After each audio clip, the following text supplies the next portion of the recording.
Hi everyone, welcome to Thursday. Time for another bargain beer review. Before I get crack on the beer review though, a couple of lost mysteries for you to ponder.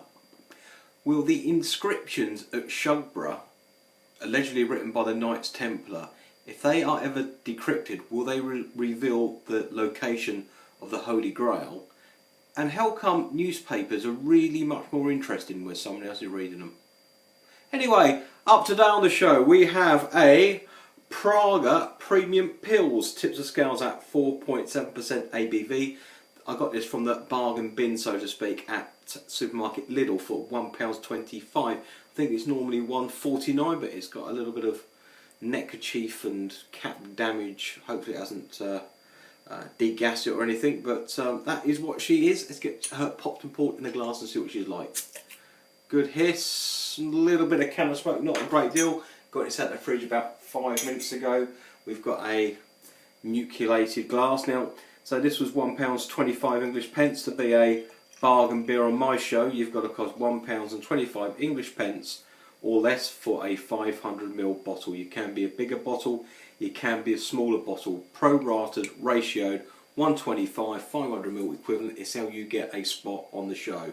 That's what she is. Quite sort of, you know, bog standard continental Eastern European type artwork on beers that many of you have probably seen in the past, but I do like the little attention to detail with like the foily tops. I think that is quite funky. So that's how she pours.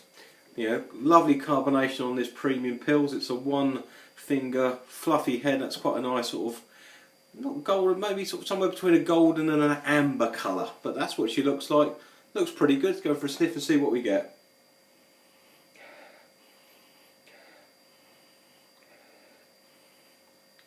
Bready, well, not so, faint bread, biscuit notes, maybe a wee bit of a smidge of citrus, lemony, and Sars hops in the background. Now that tastes like a textbook style Czech Pilsner. Let's go in for a taste and see what she tastes like. Cheers everyone.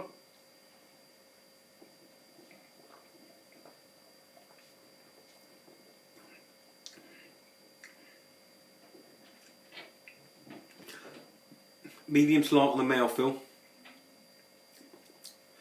Quite bitter on the back end on the finish.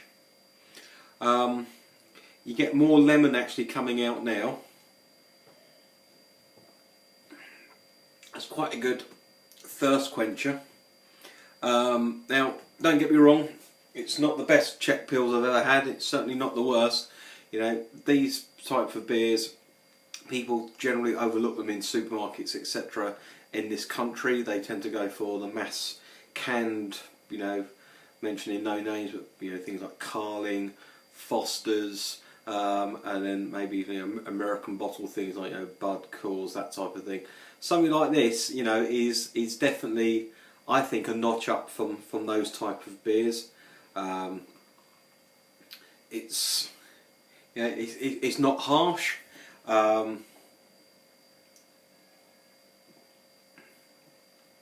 Bit more lemon actually coming through now. You know, that's, you know, that is adequate. You know, it's, as I say, it's not the best beer you've ever had. It's definitely not the worst beer. It does the job on a hot day. It's quite a sticky day today, so I think the weather maybe gives the type of beer for the type of weather. Then something like this sort of often hits the mark. If you had it in colder climates, then you know, you might score it down a wee bit. But you know, I'm doing this in the height of the British summer, my review. So I think, taking everything into consideration, for me, that is going to be a 6 out of 10. Maybe in different weather it might be a little bit lower, but you know, that's what it looks like. The head's still kicking about. You know, damn sight better than the other beers, in my humble opinion, anyway, that I mentioned earlier on. So if you see one, pick one up, give it a go. You might be pleasantly surprised.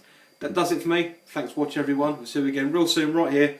My kitchen, Thursday, bargain beer review. Also now on Twitter. Thanks everyone. Be seeing you.